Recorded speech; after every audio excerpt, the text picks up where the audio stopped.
Bonjour, c'est le Centre de formation Entrepreneuriat Canada. Nous avons préparé cette vidéo spécialement pour vous aider à remplir et soumettre votre demande de prêts et bourses.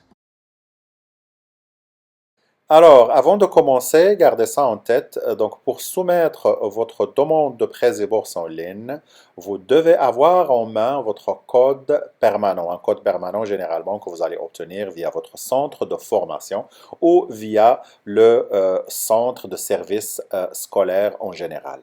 Une petite notation, un code permanent qui finit par les deux chiffres 99, vous ne pouvez pas l'utiliser pour soumettre votre dossier en ligne. Pourquoi? Parce que tout simplement, c'est un code permanent temporaire. Google. Donc la première des choses qu'on va faire, donc on va aller sur Google et on va taper prêts et bourses, services en ligne. Voilà. Donc, on va cliquer sur le premier lien qui apparaît. C'est le lien où vous trouvez afe.gouv.qc.ca. Voilà.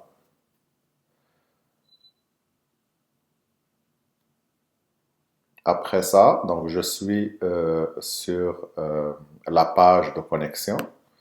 Voilà ici. Donc, je vais choisir étudiant ou étudiante parce que c'est l'étudiant qui va faire sa demande de prêts et bourses.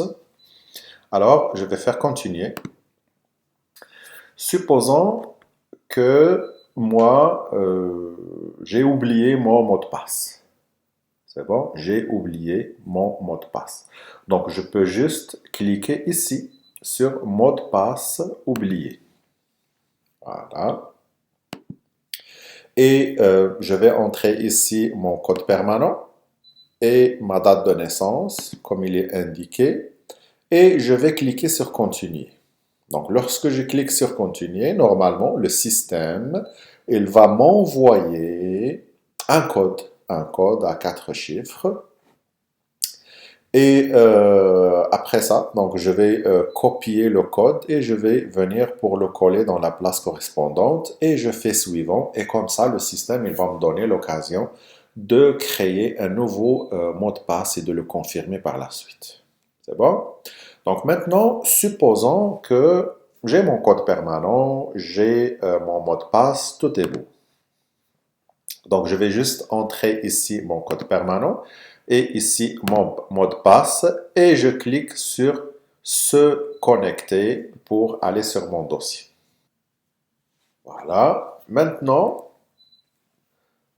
mon dossier, il est ouvert. Donc, ça peut que avant cette page, il y aura une petite page là où il y a vos informations comme votre adresse postale, votre numéro de téléphone et tout.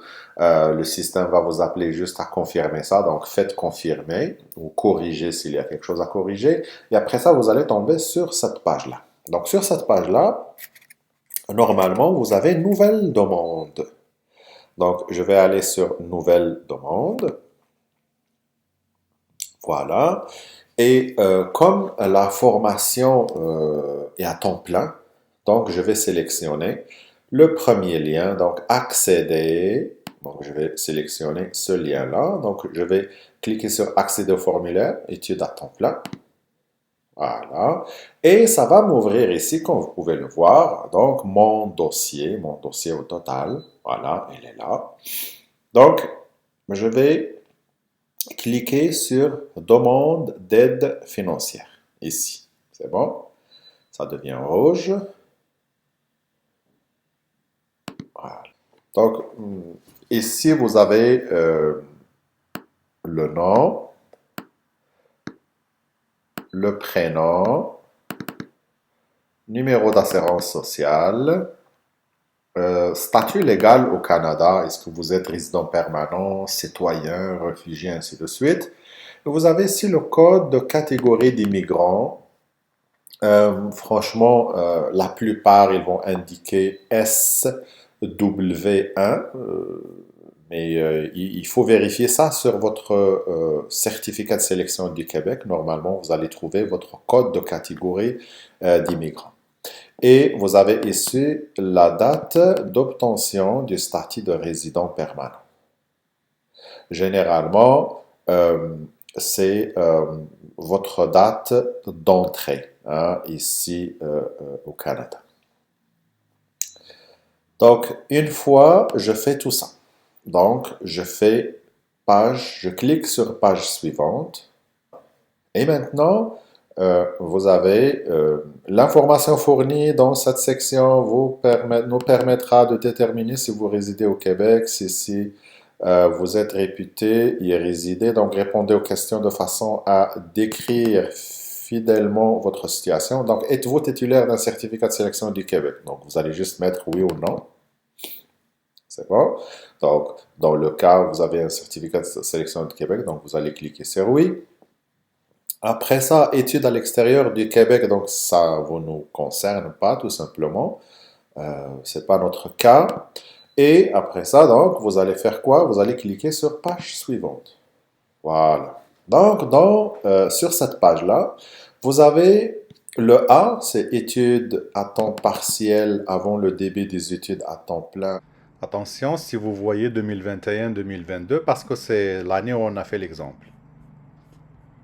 Ça, par exemple, si vous êtes réputé poursuivre des études à temps plein, vous n'avez pas à remplir cette section. Passez au point B ci-dessus. Donc, si sans être réputé poursuivre des études à temps plein, vous êtes ou étiez inscrit au cours des 4 mois précédents vos études à temps plein, à moins de 12 unités crédits à l'université ou à moins de 180 heures, donc sélectionnez oui. Ben, sinon, je sélectionne non. Donc, dans notre cas, on va juste sélectionner non. Études à temps plein ou réputé à temps plein ou stage à temps plein à l'université, au collégial ou à l'extérieur du Québec selon le cheminement régulier. Ce n'est pas notre cas non plus. Donc, on va laisser vide. Et nous, on va aller à la section C. Études à temps plein ou réputé à temps plein au secondaire, à la formation professionnelle, au collégial ou à l'extérieur du Québec en cheminement continu. Donc, formation professionnelle, c'est notre cas. Donc, études en cheminement continu, je vais sélectionner oui. Comme vous pouvez le voir, il vient de s'ouvrir avec plusieurs cases à remplir. C'est bon?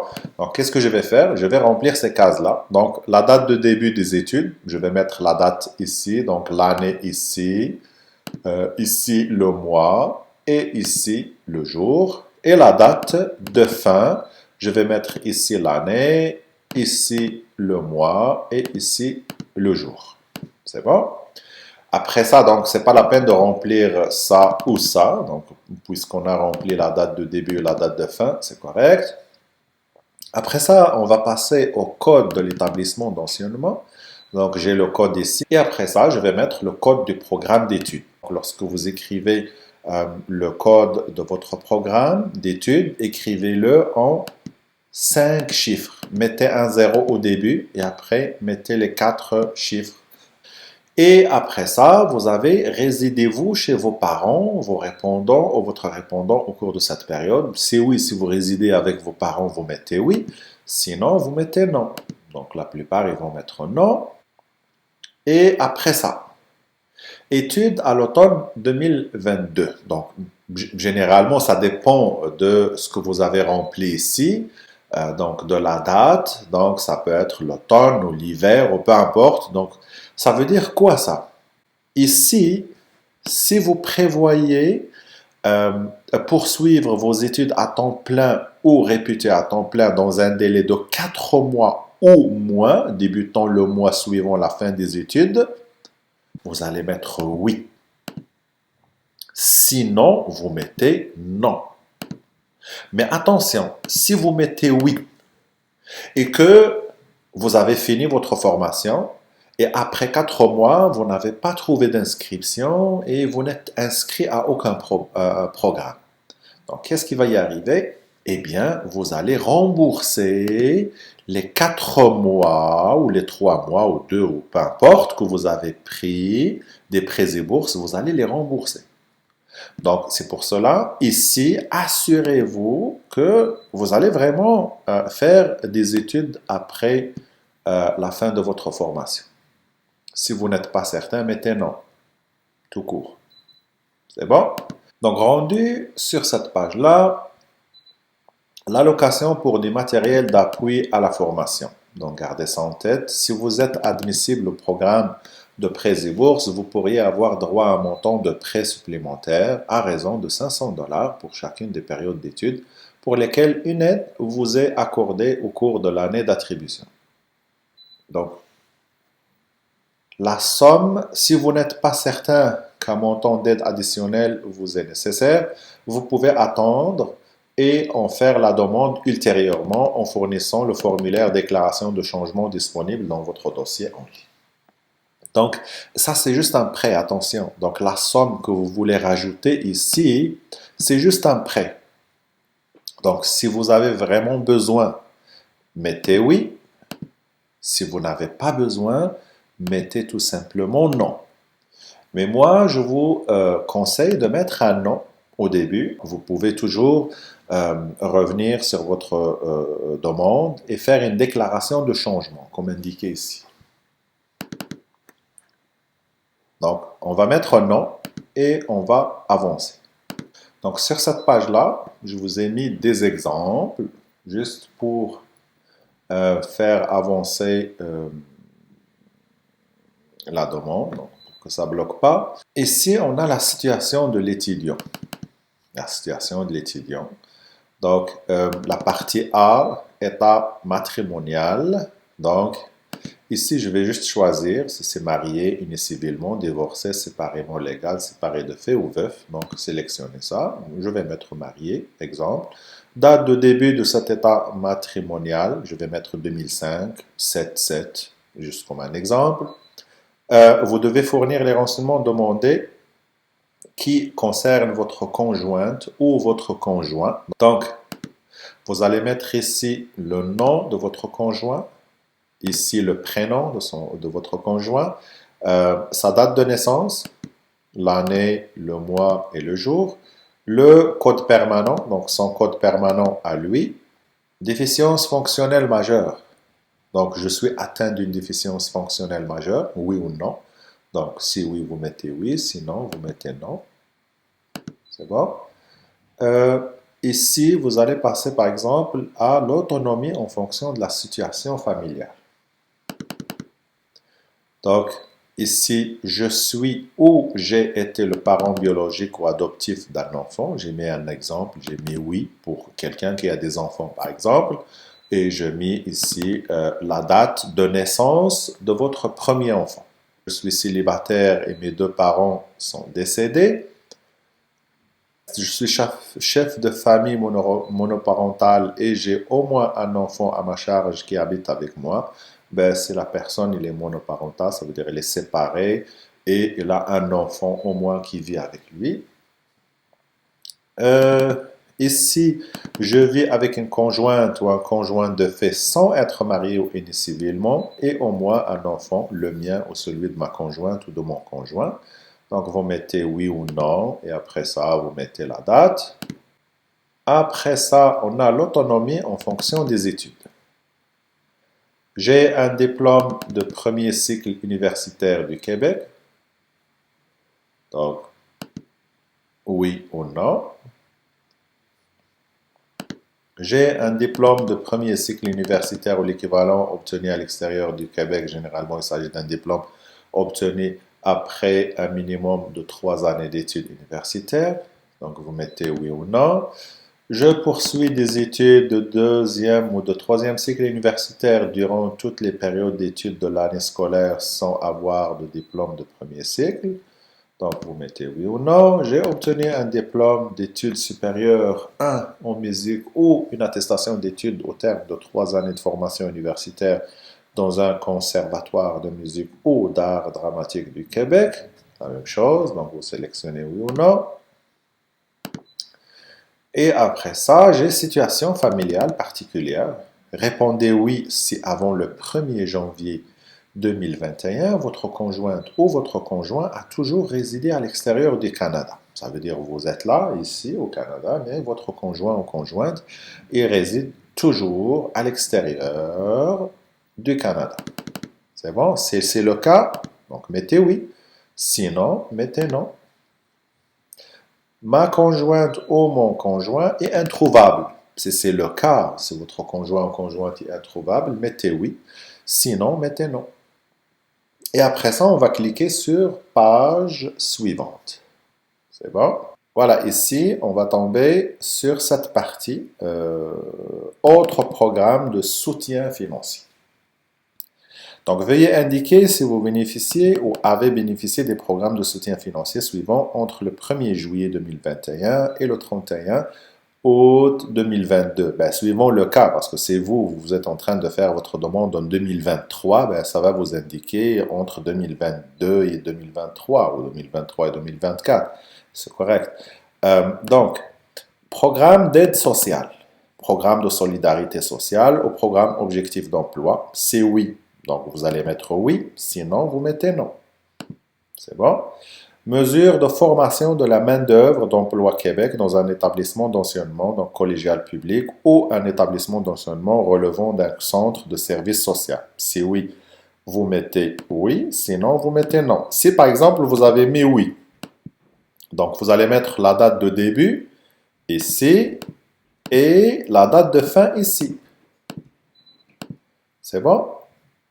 Et sinon, vous mettez non, tout simplement. Mesure de formation de la main-d'œuvre d'Emploi Québec dans un établissement d'enseignement secondaire, privé, collégial privé ou universitaire, ou encore concernant un programme autofinancé offert dans un établissement d'enseignement collégial public. Donc, si oui, vous mettez oui, sinon, vous mettez non, tout simplement. Donc, si oui, donc vous mettez aussi la date de début et la date de fin. C'est bon? Après ça, je clique sur page suivante. Voilà. C'est la page des ressources financières. Ici, regardez, arrondir au dollar le plus près. Ça veut dire si j'ai, on va dire, 10 000 $,88, ben, je vais mettre 10 000 $ 1. C'est bon?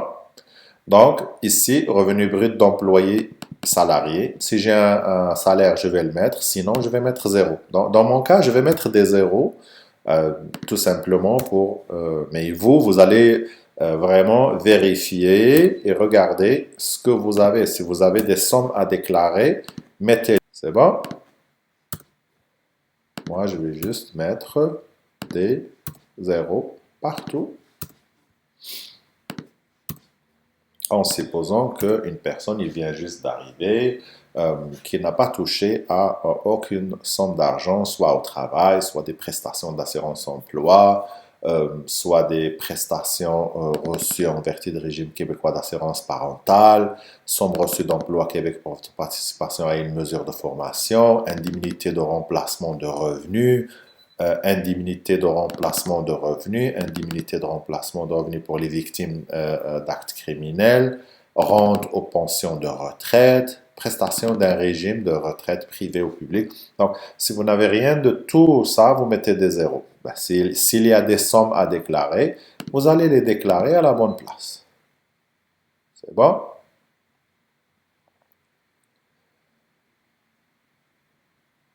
Après ça, on a autres revenus. Autres revenus. Donc, si vous avez des sommes à déclarer, vous allez les déclarer. Sinon, vous mettez un 0. C'est bon? Mais il faut mettre un 0. Hein? Donc, ne laissez pas vide. Si vous n'avez rien à déclarer, mettez quand même un 0. C'est bon? Donc, vous déclarez des zéros dans ces parties-là. Et vous cliquez sur Suivre. Donc, ici, pour la partie réservée à vos enfants. Donc, ici, vous allez mettre le nom de l'enfant, le prénom, la date de naissance, et vous allez mettre le code permanent. Le code permanent, c'est l'enfant est déjà à l'âge de scolarité, donc c'est sûr et certain, il a un code permanent. Vous allez le trouver soit sur son bulletin scolaire, soit vous pouvez le demander à l'école. ils vont vous donner son code permanent. C'est bon? Vous pouvez toujours rajouter un enfant en cliquant sur le bouton en bas, ajouter enfant. C'est bon? Et après ça, donc une fois vous allez remplir tout ça, vous allez faire page suivante. Juste cliquez sur envoyer ici et votre demande est déjà soumise au service des prêts et bourses pour vérification. Bien sûr, une page va apparaître après ça pour vous montrer les documents requis. Ces documents-là, vous pouvez les envoyer soit par la poste, soit vous pouvez les télécharger et les mettre en ligne sur votre dossier. C'est bon? Maintenant que vous avez fait votre demande de prêts et bourses, si vous êtes marié, ou vous avez un conjoint ou conjointe, vous devez revenir dès le début. C'est bon? Ici, comme au début. Et votre conjoint ou conjointe, il va entrer lui aussi, il va sélectionner conjoint ou conjointe. C'est bon? Il va cliquer sur continuer. Il va mettre ici conjoint. Il va mettre son numéro d'assurance sociale et il va mettre ici le mot de passe. Il va cliquer sur soumettre et son dossier va s'ouvrir. Il va partir sur formulaire temps plein et il va trouver ici déclaration. Cette déclaration, c'est la déclaration du conjoint. Voilà. Donc, une fois, il va cliquer sur déclaration. Donc, les pages, ils vont s'ouvrir. Il va commencer juste à remplir son identité de conjoint ou de conjointe, comme le nom, le prénom, date de naissance, sexe masculin ou féminin, adresse de résidence, numéro de téléphone. Donc, très important, ici en bas, n'oubliez pas de mettre le code permanent. C'est bon? Et après ça, vous cliquez sur page suivante. Donc, vous allez trouver l'identité de l'étudiant qui fait une demande d'aide financière. Donc, on va remplir le nom de l'étudiant, celui qui est en formation.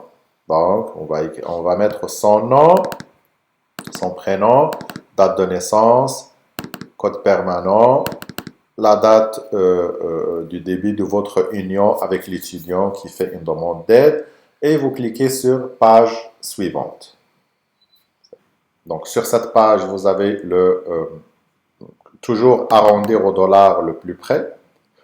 Donc, revenu total déclaré à Revenu Québec. Si vous avez un revenu, vous le mettez ici. Si vous n'avez pas, vous mettez un 0. Ici, le revenu brut déclaré dans une autre province ou un autre pays, par exemple à l'extérieur, qui n'est pas déclaré à Revenu Québec. S'il y a quelque chose, vous le mettez ici. Sinon, vous mettez 0. Et vous mettez page suivante. Voilà, c'est fait. Maintenant, je déclare, je sélectionne oui et je fais envoyer. Une fois vous avez envoyé votre demande et que vous avez eu les documents requis pour compléter votre dossier en tant que conjoint ou conjointe, vous allez envoyer les documents soit par la poste, soit en les téléchargeant en ligne sur votre dossier. Donc, une fois que votre dossier est déjà envoyé en ligne correctement, vous avez maintenant la liste des documents pour compléter votre dossier. Vous allez juste revenir au début, et vous allez cliquer sur Documents, comme ici. Et vous allez cliquer sur Transmettre un document. Donc, une fois rendu sur cette page, donc vous allez juste cliquer sur Transmettre un document, ici, en rouge. Et une autre page, normalement, doit s'ouvrir pour vous donner l'occasion à télécharger vos documents en ligne. Mais dans mon cas, donc je ne peux pas l'ouvrir parce que tout simplement, je n'ai pas de dossier en ligne en attente de traitement. C'est bon? Je n'ai pas de dossier. Et donc, pour vous, ça va vous ouvrir une autre page où vous allez commencer à mettre vos documents un après l'autre. Donc, une fois vous avez complété votre dossier en ligne avec les documents et tout, vous allez attendre, dépendamment des nombres de dossiers à traiter par le service des prêts et bourses, soit une semaine ou deux ou trois ou quatre, peu importe. Et après, vous allez recevoir un avis vous disant si vous avez d'abord le droit aux prêts et bourses, et deux, si vous avez le droit, donc on va vous montrer le calcul, ça veut dire c'est quoi la somme que vous allez recevoir en tant que prêt et c'est quoi la somme que vous allez recevoir en tant que bourse. La partie prêt, donc vous devez la rembourser par la suite, mais la partie bourse, il est donné, c'est à vous. C'est bon? Si c'est le cas et que le prêt et bourse finalement vous a octroyé une somme d'argent, il va vous envoyer ce qu'on appelle une lettre de garantie. Une lettre de garantie que vous allez trouver sur votre dossier en ligne dans la partie avis et vous allez la télécharger, vous allez la porter à votre banque. Donc j'espère que cette vidéo vous a aidé un peu pour remplir votre dossier. Si vous avez des questions, vous pouvez toujours vous adresser au service des prêts et bourses. C'est sûr et certain, la plateforme, elle change de temps en temps. Donc si vous voyez qu'il y a un changement, que peut-être il y a des onglets qui ne sont pas indiqués sur notre vidéo ici, donc soit appelez le service des prêts et bourses, soit juste nous envoyer un petit courriel en nous mentionnant c'est quoi le problème et comme ça on peut y aller en ligne et modifier la vidéo. Ben, merci à vous tous et toutes. C'était votre centre de formation Entrepreneuriat Canada. Merci.